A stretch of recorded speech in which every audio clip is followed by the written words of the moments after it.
Hi, everybody. I'm Linda Solomon Wood. I'm editor-in-chief of Canada's National Observer, and I'm here today with Julian Brave Noisecat. Julian, it's so great to have you here with us today. Thank you so much for having me. It's very bold of me, I think, to go on the editor-in-chief's show when I owe her a column. So let's see how it goes. That's really, yes, that is true. I'm waiting. So let's dive right in.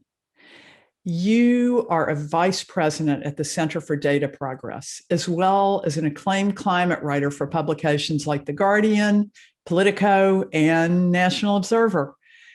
So give us some background about the center and what it does. Yeah, so Data for Progress is a startup think tank. I was actually the first employee. It was started by, it basically started actually as just like a website or blog.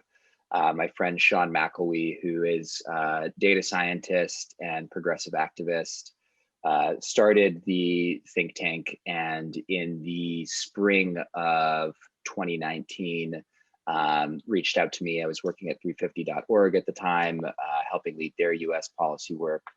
And he asked if I wanted to be his first employee. And I knew Sean from when I lived in New York City. He hosted a fairly prominent progressive happy hour in the East Village. And I was pretty impressed by his work. You know, I'm a fairly wonky sort of research oriented person. And I thought that he had a very strong perspective on politics, one that was informed by data and research. And I guess I took a chance and I decided to join his think tank. And we've since grown to a 13-person organization. And essentially what we do is we use data science and policy analysis to shape progressive policy in right now just the United States. Well, we're going to unpack a lot of that over the next hour, to do particularly with the nomination of Deb Haaland to Secretary of the Interior and the role that you guys played in that unbelievably historic nomination and what it looks like is going to be a confirmation. So, but before we do, I just wonder, Julian, you wrote an amazing piece last year on your father, whose name is Ed Archie Noisecat. He's an artist, and it's such a personal and moving account, but it really left me wondering about your mother and just how you got to be the person you are and where you are. So can you tell us a little bit about that? About Yeah, your mom? my mom might actually be watching right now. And I honestly have a much harder time writing and talking about her. Not really sure why that is. So my father, as you said, is a First Nations artist. We come from the Secwepemc and St'át'imc people in what is now British Columbia, Canada. My father is primarily a carver and sculptor, although he works in a number of different media. And I wrote a piece about his first ever show in his father's territory, my grandfather's territory, in what is now Whistler, Canada. There's the Squamish-Leewat Cultural Center, and he had a show there. And I wrote about, essentially the complexity of his relationship to me and to his father's people, and what it meant for him to go back and do a art show there, and sort of his life journey.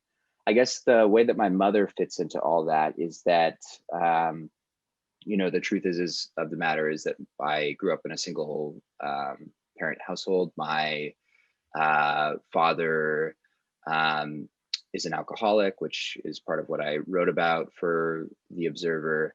And he left our family when I was very young, when I was like 6 or 7 years old. And I was basically raised by my mother from that age. And, I think that I was very fortunate to have a mother who did, both parents' roles and so much more. A huge part of the reason why I think I've had the fortune to find some success as a writer, and to be okay, despite the circumstances of my childhood, is because my mom was just incredibly loving and thoughtful. I mean, she still like reads some of my drafts and stuff like that. So yeah, I'd say that's how my mom fits in. And I don't know. I often, again, I have a harder time, I think, just because we're so close and have such a tight relationship. I have a harder time talking about and writing about her, which is something that we've actually talked about. Me and her have talked about before. That's so interesting. Harder to have that kind of writerly distance it takes to, yeah, I think so, to build a character kind of thing. But also, Julian, I just want to take this moment to congratulate you on being named, what was it, one of Time Magazine's 125 young people to watch. And that was just like last week. And you were introduced by Bill McKibben, who we had on the show last week. So that's quite an honor. And you were just telling me you're 28 years old. So how do you see yourself as a climate writer? Like, what is your place in that? Yeah, I mean, so firstly, it was a huge honor to be named to the list and to have Bill McKibben write a very, very generous blurb for the list about me. It was also kind of a trip to be on the list because Luka Doncic, the starting point guard for my fantasy basketball team, was actually part of the Time 100 Next list, which was crazy. But yeah, I mean, so Bill wrote about me as someone who thinks about the climate crisis and the climate crisis from the perspective of Indigenous peoples who are both often some of the first and worst impacted by climate change, as well as often the communities leading the fight for climate justice. And what I think is really interesting about all that is that I didn't ever set out to be a climate writer. I didn't even ever set out to intentionally really work on climate change per se. I think that I came of age during a decade wherein there was a lot of Indigenous rights movements and organizing. Things like the Idle No More movement happened when I was in college. The movement against the Keystone XL pipeline, the movement against the Dakota Access pipeline at Standing Rock, and so many other things like the Stand at Oak Flat and so many others, the Trans Mountain pipeline, were all happening when I was sort of a young person who was, getting engaged in politics and the issues of the day. And of course, also, the challenges that my people face. And, essentially just writing about, in this case, pipelines and following the power and the oil up the supply chain, and also thinking about what the impacts of those things are, eventually led me to, an interest and focus on climate change. So it was really not ever an intentional thing that I set out to do. But I'd also say that, like, Bill McKibben himself actually had a lot to do with it, because part of the reason I ended up doing climate more as like part of my life as an activist was because I was actually following Bill's writing around the time when the movement against the Dakota Access pipeline was happening. And I was just like, wow, this guy is like a machine of a writer and his stuff is so good, because it seemed like he always had, new things published every single moment there was new news. Yeah. How does he do it? It's crazy. How does he do it? And so that's how I learned about 350, and that's how I eventually met Bill. And yeah. Well, Julian, that is really interesting. I want to dive right in to getting you to tell us. I'm sure some people on the call, if they're Americans, understand exactly what the Department of Interior is all about. And I'm sure our Canadian audience is very sophisticated and knows a lot about it. But I still think that it's really important to just stop for a moment and think about what the Department of Interior is and the role that it's played in the lives of Indigenous people. Can you break that down for us? Yeah, certainly. So the Interior Department, just as this is just like a top line descriptive description of what it does. The Interior Department manages about a fifth of the United States lands, much of its natural resources, as well as the government to government relationship with the 574 federally recognized tribes in the United States. And of course, the lands and resources that Interior manages were taken from Native peoples. And the relationship that the government has had with Native people has mostly not been a good one throughout American history. And Interior played an active role in the attempted annihilation and assimilation of Native peoples. The third Interior Secretary, a guy named Alexander Stewart, said that the United States mission must be to, quote, civilize or exterminate Native people.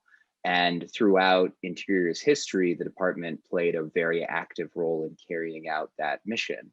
In the late 1800s, the Interior Department carried forward the Dawes Act and helped implement the Dawes Act, which alienated and privatized millions of acres of tribal lands in essentially a massive land grab. It also helped facilitate the Native American boarding schools, which are essentially the same thing as the residential schools in Canada, where Native children were taken to, where they were abused, where their languages and cultures were quite literally often beaten out of them. And through the 1900s, the Interior Department also played a really crucial role in the era of Indian termination policy, which was a period in the mid 1900s from about the 1940s through the 1960s, where the United States government stated policy towards Native nations was one of termination, where they were trying to assimilate and revoke the sovereign legal status of tribes in the country, and in fact did in a number of instances. And against that history, I think, of course, Secretary Designate Deb Haaland's nomination and the fact that when she, appeared before the Senate Energy and Natural Resource Committee a couple of weeks ago, she came first speaking her Keres language, acknowledging the land that the hearing was taking place on here in Washington, D.C., which is the territory of the Piscataway people, I think is just a very, very powerful and for me, very moving rebuke of that deep and still painful history. If I can ask you, Julian, I'm listening to your amazing description of all this, and thank you so much for that. And I just for background, my own background, before knowing that I was going to be talking with you about the Holland appointment, I spent as much time as I could this last week reading a people's history of the Indigenous people's history of the United States, and one of the main points of that book was, I'm noticing you're avoiding a word, and the word is genocide. And that was one of the main points of her book, was that the United States was really founded on the genocide of the Indigenous people, and that it was very tied to the land. Is that how you see it? And why aren't you using that word? Is that I too use strong? the word sometimes. I use the word genocide sometimes. I think that in some instances, particularly for United States audience, I think in Canada, it's a much different context, right? Like in Canada, there was the Truth and Reconciliation Commission, which in 2015, described the residential schools as perpetrating a cultural genocide against First Nations and Indigenous peoples. In the United States, I would use the term genocide as well, and a number of historians and a growing number of historians also use the term genocide. I grew up in California, where Benjamin Madley, a historian, has described what happened to California natives as a genocide, and it really truly was a very horrific butchering of Native people that happened in that state. There's Jeffrey Osler, who's a historian who's working on a 2-volume series about the genocide of Native peoples in the United States. The first volume was actually published earlier last year. So I think that it's a term that is increasingly being used in the United States context, but I think it's also such a loaded word that, as someone who has to communicate in a way that makes people understand exactly the weight of the history that, has happened on this land, sometimes I try to arrive at that word rather than begin with that word. Because Yeah, very interesting. I think that people, the exact people who you often want to hear you when you explain what has happened, recoil when they hear very strong words like that. And personally, my view is that as a writer and a journalist, it's my responsibility to try to communicate those very difficult realities in ways that the most number of people can hear and acknowledge and see them. So I would use it, but I would use it like, I would like arrive at the word rather than start with the word. That really takes incredible artist, craft and perspective and talent to really be able to communicate something like this to people, to masses of people in the way you do. So that's, I really want to acknowledge you for that. And also to step back again from this moment, I also watched the hearings, the beginning of the hearings, and it was just incredibly moving to watch her, to hear her. Is this a turning point, do you think? Like, what does this represent in terms of, if you think of the trajectory of history that's taken us from, over the last 500 years, really, to this amazing moment where this is the first Indigenous person, correct me if I'm wrong, ever to be appointed to a cabinet level position in the United States government. So what does this mean? Yeah, so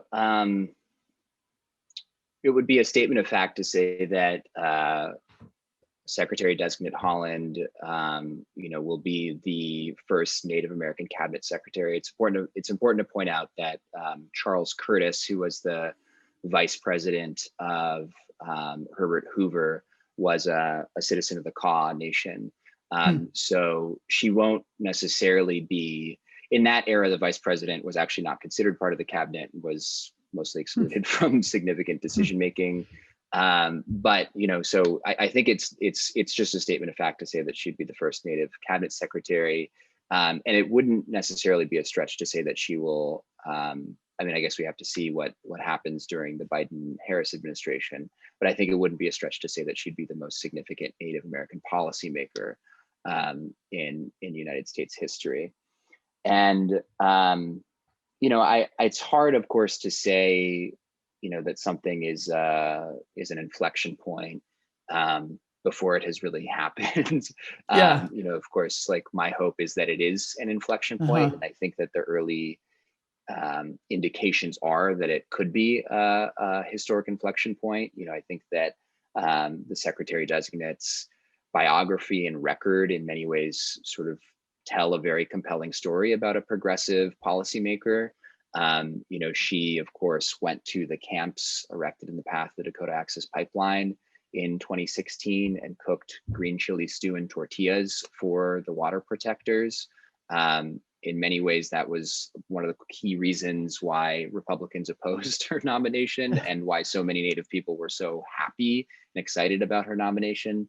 But I think beyond that, I think that her biography and story is just very deeply relatable, I think, to Native people, and then also to people beyond that.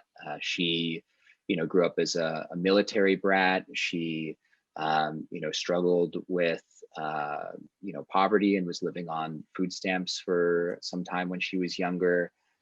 When she ran for Congress in 2018, she was actually still paying off her student loans, as was her daughter at the time.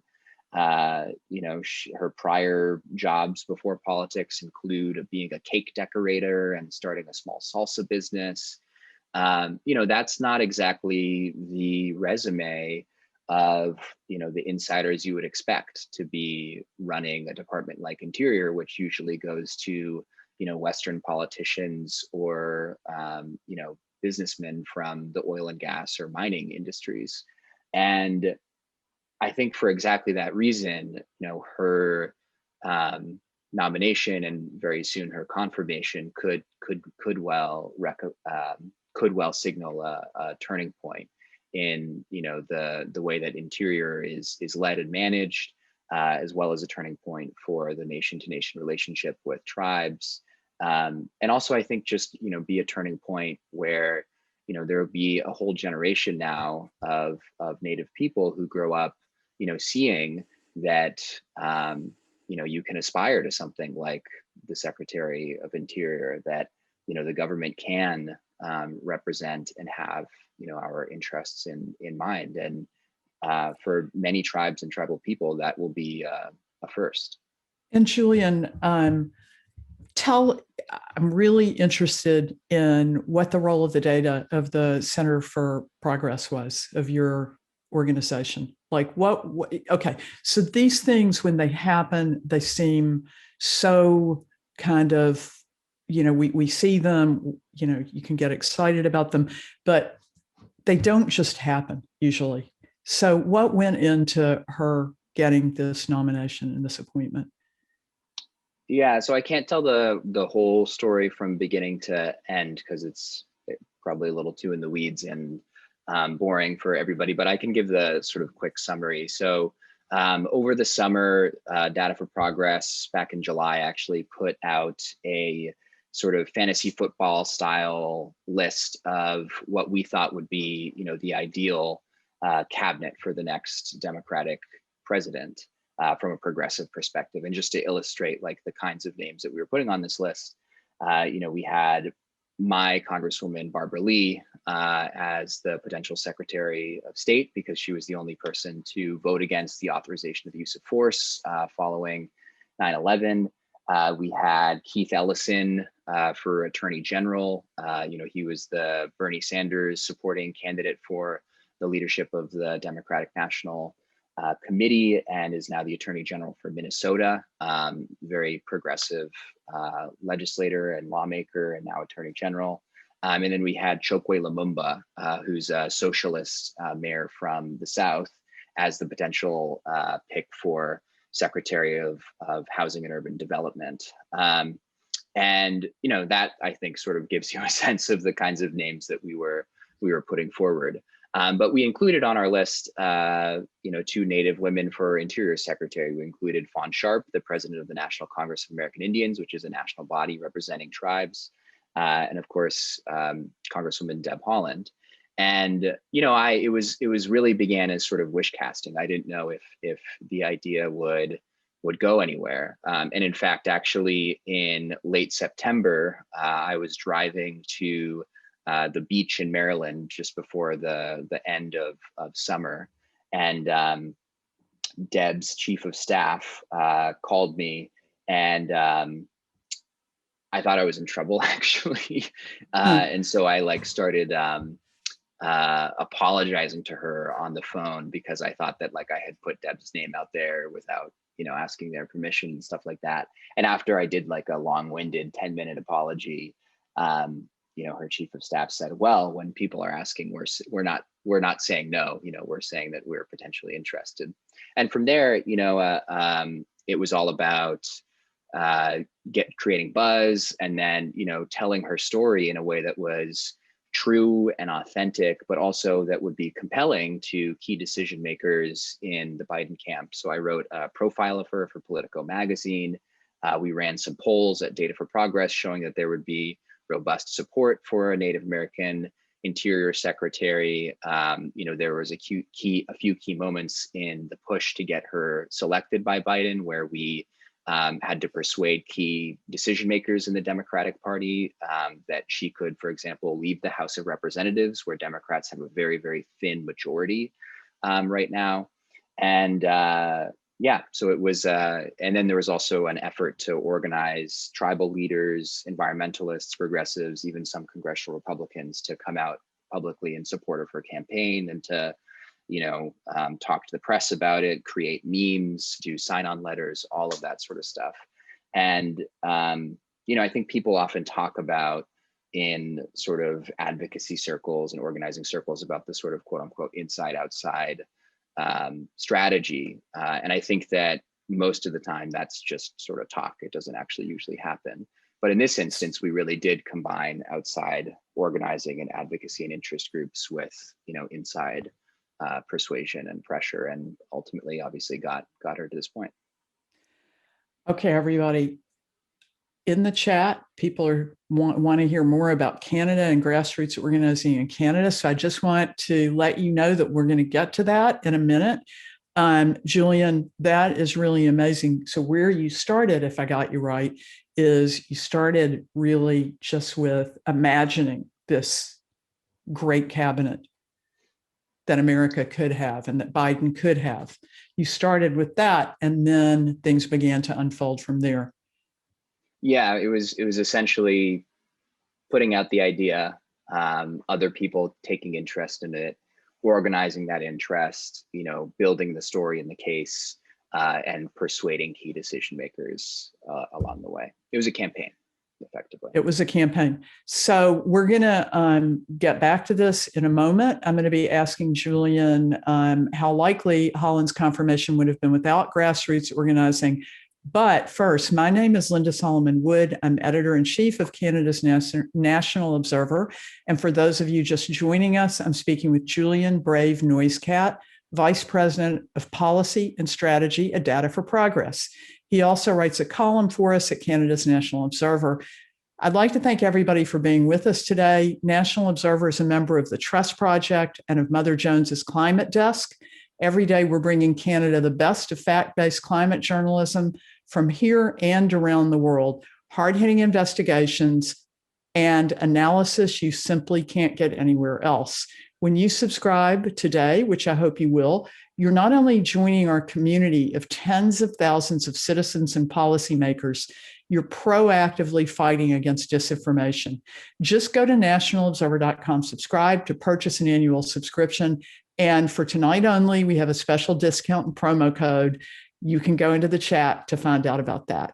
Now back to the Holland nomination. Julian, last week, Bill McKibben on this event talked about the role of coalitions, organizing and movements to balance power. Tell us about the role. You've kind of already told us about the role that's played in the Holland nomination.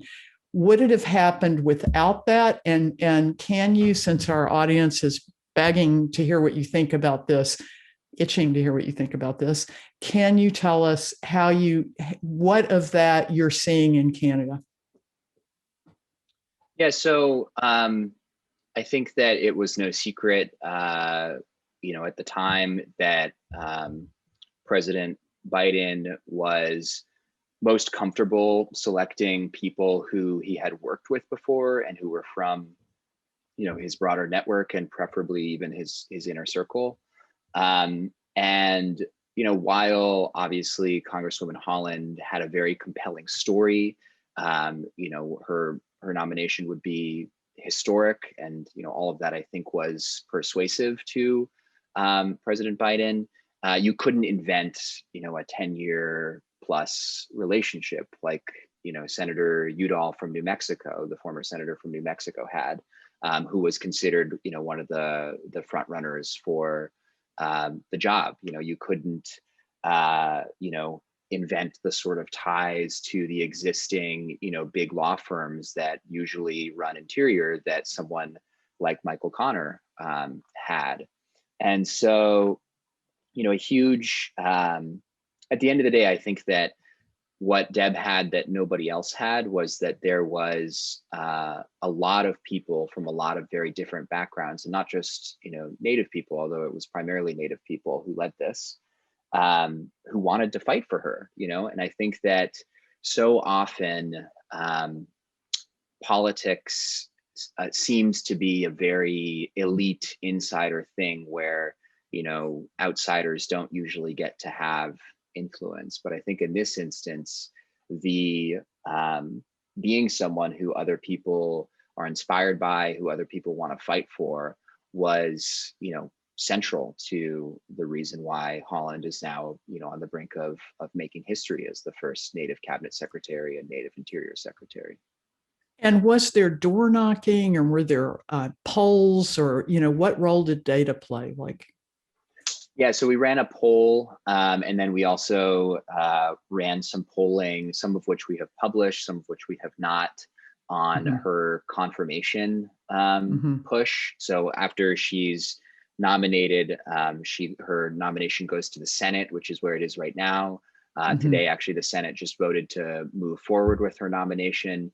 But we did some polling that we shared with outside advocacy organizations at Data for Progress, basically about the policies that Interior and Holland would be implementing, as well as polling about support for her nomination, various messages that would resonate with voters, those sorts of things. So basically, polling is like market research for politics. And in a democracy, people's views do actually matter. And what messages and policies you choose to emphasize and make salient are essentially some of the most key decisions that anyone can make in the political arena. And that's what we use data to do. We try to use data to inform progressives and progressive policymakers and activists and movements, and also to help us tell the most compelling story we can about our leaders, our policies and issues, and our movements. And do you have any insight or observations on Canada and the grassroots movements in Canada, or the kinds of organizing going on here? Do you see anything like what you did in this instance, this campaign, happening in Canada? Yeah, so I try to keep in the loop on what's happening in Canada, in part because I'm a dual citizen and I'm First Nations. I think that the fundamentals of the Canadian political landscape are just a little bit different because sort of the left of center forces, have multiple parties in Canada. In Canada, you have, of course, the Liberal Party. You also have the NDP, which is probably a little bit closer to my ideology. And you also have the Green Party, which, is a significant player in various coalition governments. I think that there is a fair amount of sort of young progressive energy moving into Canadian politics. I think that there was some organizing around the Green New Deal a couple of years ago that I was pretty interested in. I think that there are a number of politicians who I find personally compelling, who are attached to sort of the Canadian left. I just think that one of the core differences, right, is that in the United States, the existence of a young progressive activist movement is pushing on the governing party, which is in the United States, the Democratic Party, which is a broad left of center party. Whereas in Canada, the fundamental dynamics between the various parties that are left of center are, you're seeking leadership and representation from a party that might not be the federal governing party in many instances. So I think it's just the dynamics are slightly different. If you were going to come to Canada and you were asked to come to talk to young activists that are trying to fight for climate action, what advice would you give them? Oh man. It's a tough one. I think that one thing that I have learned, which has been maybe the hardest lesson for me to learn in politics, is that the reality of a democracy is that sometimes your priors are wrong. Like sometimes the positions that my ideological leanings lead me to take are maybe not actually the correct position to hold, or more often are not the positions that a majority of decision makers or a majority of the public will hold. I personally, I think, have a very unusual background and set of political sort of leanings. I grew up in Oakland, which gave birth to the Black Panther Party. I knew about the occupation of Alcatraz when I was growing up, and there was a living memory of that in the community. For those who don't know, the occupation of Alcatraz was in many ways the starting point for the Native rights movement in the United States, at least the contemporary one. And, for those reasons, I am very unlike most voters, most people in the United States. And part of, being engaged in politics in a democracy is about learning how to put together, do the addition of putting together a majority out of a bunch of people who don't necessarily agree on everything, and who very often come from vastly different backgrounds, ideologically, racially, economically, culturally, etc. And I think that it's really important to, grapple with that, especially, if you want to be part of a diverse and progressive political project. And to always keep in mind that, politics is fundamentally a game of addition. It's about bringing more people to your cause, and not, I think very often when I was a younger activist, I think it was very much about figuring out who specifically agreed with me on all of my preferred, causes and policies, and figuring out who my people were and creating a club with them.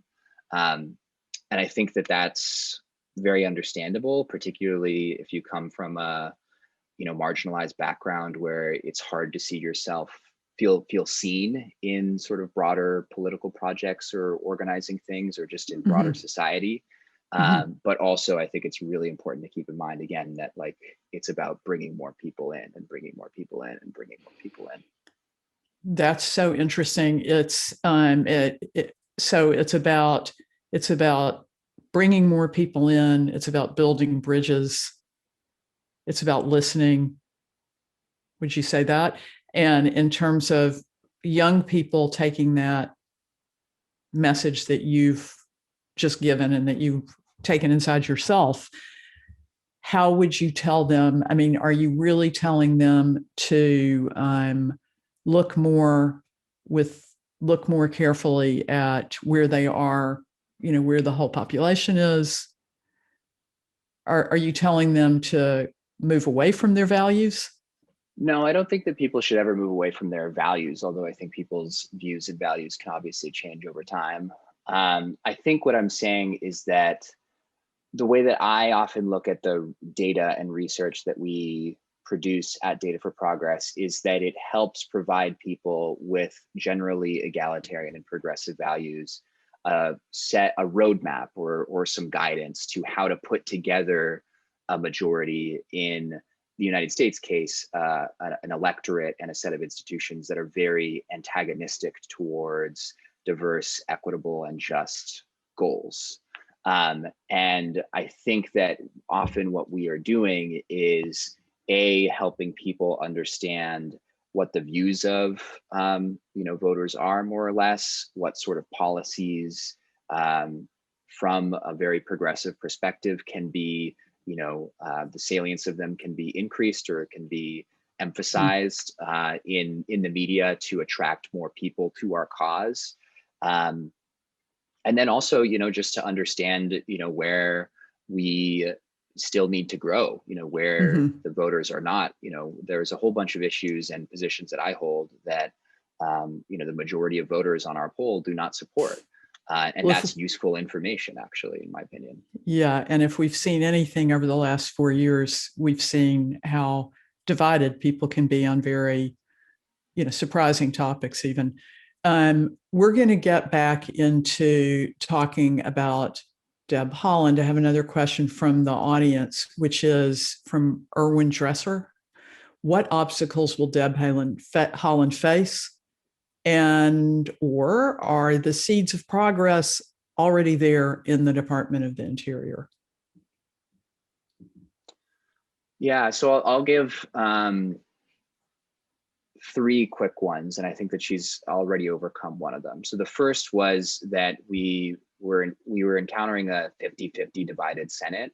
So she needed to get every single Democrat behind her nomination, and she needed also, to have a real governing mandate to try to get as many Republicans as she could. And today she got 4 Republicans to cross the aisle to support her confirmation moving forward. It wasn't the final vote for her confirmation, but she got a number of Republicans, which I think was significant. And again, I think that a vote that attracts some conservatives in the Senate to support her nomination, I think just gives her a little bit more of a mandate and gives her more room to really lead when she goes into the Interior Department. And I think that that's very, very important. I think the second thing that she's going to encounter is that, and this is already being encountered, I think, in all the agencies that the Biden administration has inherited from the Trump administration, there's just a ton of booby traps. And there was a whole bunch of things that were essentially purposefully broken by the Trump administration. For example, at the end of the Trump era, there was a fire sale of leases on public land to drill for oil and gas. And I think that that's something that the Interior Department has to deal with now. There was a bunch of rules that are going to need to be reversed. And in the Interior Department's instance, actually, the Trump administration moved the Bureau of Land Management all the way to Grand Junction, Colorado, which led a whole bunch of people who were, lifelong civil servants to quit. And so, rebuilding a big bureaucracy, and Interior is a very big bureaucracy that has been messed with over the last 4 years, I think is going to be a big challenge. I think it's really important that she has a good team around her to help her carry that forward. And I think lastly, I think is the weight of history. My view of institutions is that, they still have the legacies of the genocide that we were talking about, the legacies of anti-Blackness, the legacies and ongoing realities of inequality very baked into them. And I think that it would probably be too much to expect, one Interior Secretary to be able to undo, over 200 years of history. And so I think that too is going to be a major challenge. Julian, during the hearings, the opposition that she faced, that I heard, I didn't listen to the whole thing, but I have the feeling you probably did. A lot of the opposition came from representatives from states that were heavy gas and oil states. And the conversation ended up being about, well, what are you going to do to our economy? We depend on having these lands open for jobs. Right. How is she going to, like, that tension? And she was reassuring to them. But on the other hand, she has actively opposed fossil fuel expansion projects. And so how will she navigate that, do you think? Yeah, I think that this is a broader challenge, not just for Deb or for the Biden-Harris administration, but I think it's actually a challenge that essentially all societies that are engaged in the business of oil and gas, which is every society in the world, is going to have to face as we try to transition to clean energy, which is,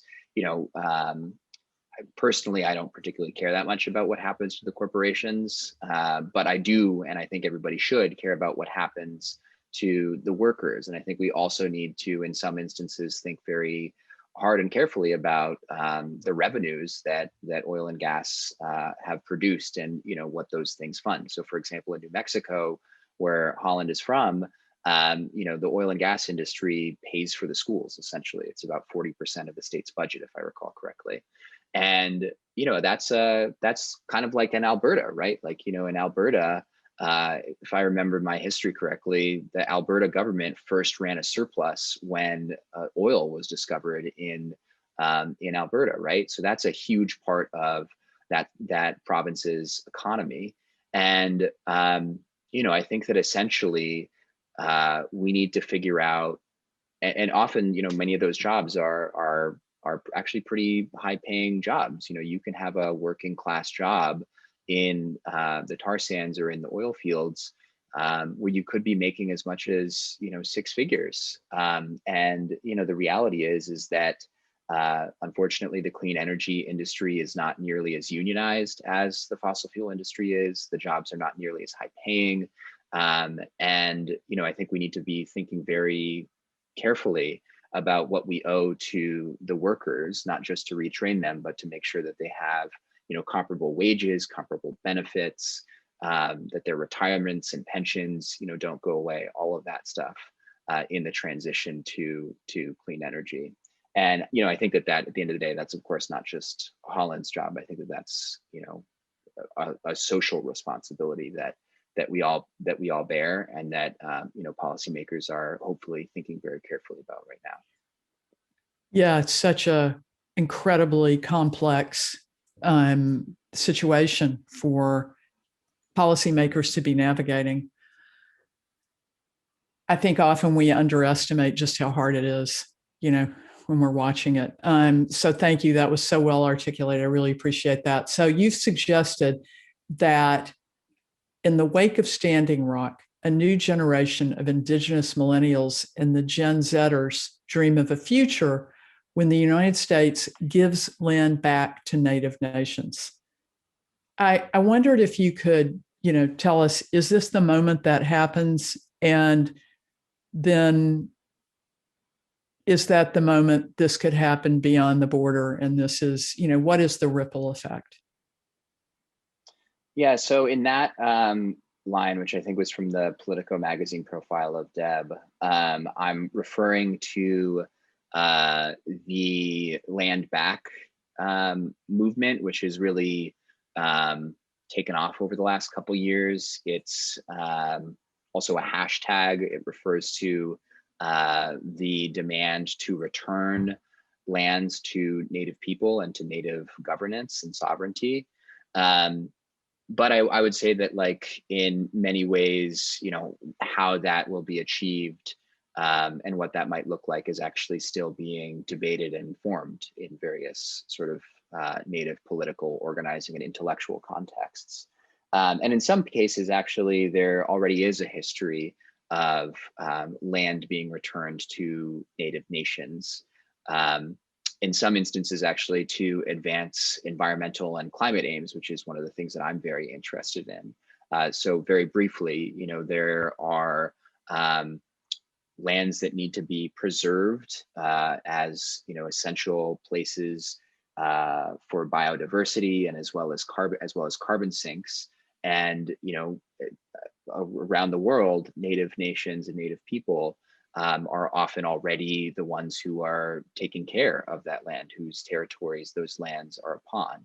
And if we are going to seriously take the fight against climate change, as well as the need to adapt to climate change, very seriously, I think that there could be a very prominent role for Native people and for Native nations. And in fact, actually, that was one of the main reasons why I thought that putting forward Holland for Interior Secretary was such a compelling idea, because this notion that has come out of so many grassroots movements that Indigenous peoples can lead on the biggest environmental challenges of our time, now has that sort of representation in the executive of the largest economy in the world.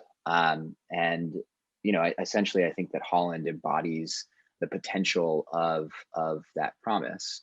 And one thing that I'm very hopeful will be explored under her leadership and during the Biden-Harris administration is that sort of land management, land rights, and sovereignty return to Native nations, not just because it's the right thing, but also because it can advance broader aims of climate mitigation, adaptation, environmentalism, biodiversity, et cetera.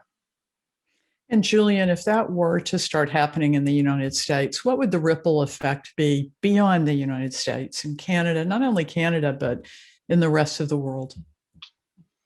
where So Indigenous people are struggling for? yeah, I mean, I think that, well, firstly, I think that there are successful models I think that can be pointed to right now in some countries. So in Canada, for example, I've written about the Guardian Watchman program. The Guardian Watchman program was pioneered in the 1980s, and essentially it started on Haida Gwaii, and now it encompasses much of the central coast of British Columbia. And there's also now Watchman programs sprouting up across Canada.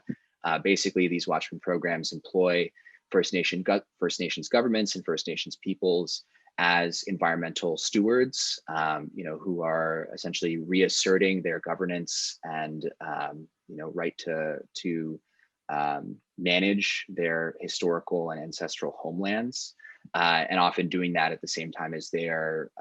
I wrote about, for example, the New Hulk Nation, which is at the same time as they have this Guardian Watchman program, they've been rebuilding and rekindling their hereditary leadership model, which actually is sort of paired with the management of territory.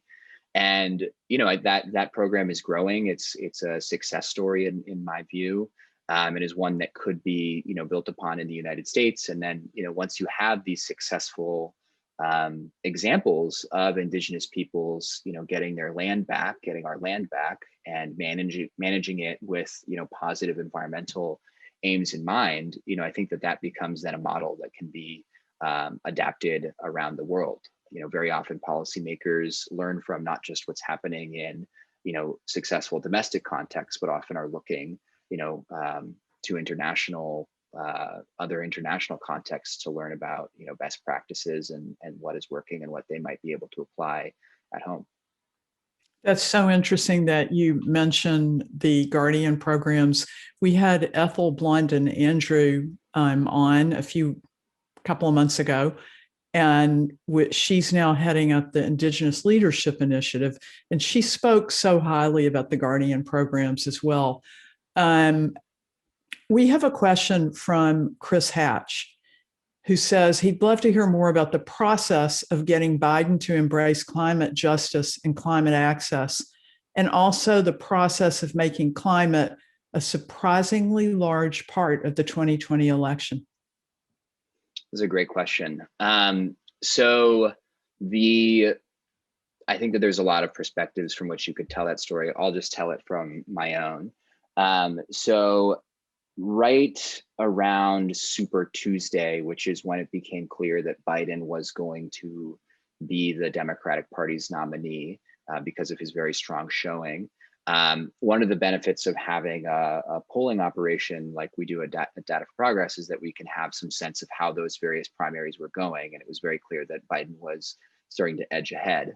And so we, actually right after the Super Tuesday results came in, reached out to his policy team and said, hey, the Democratic Party is very divided. We come from the progressive wing. Our natural allies would be people like Bernie Sanders and Elizabeth Warren.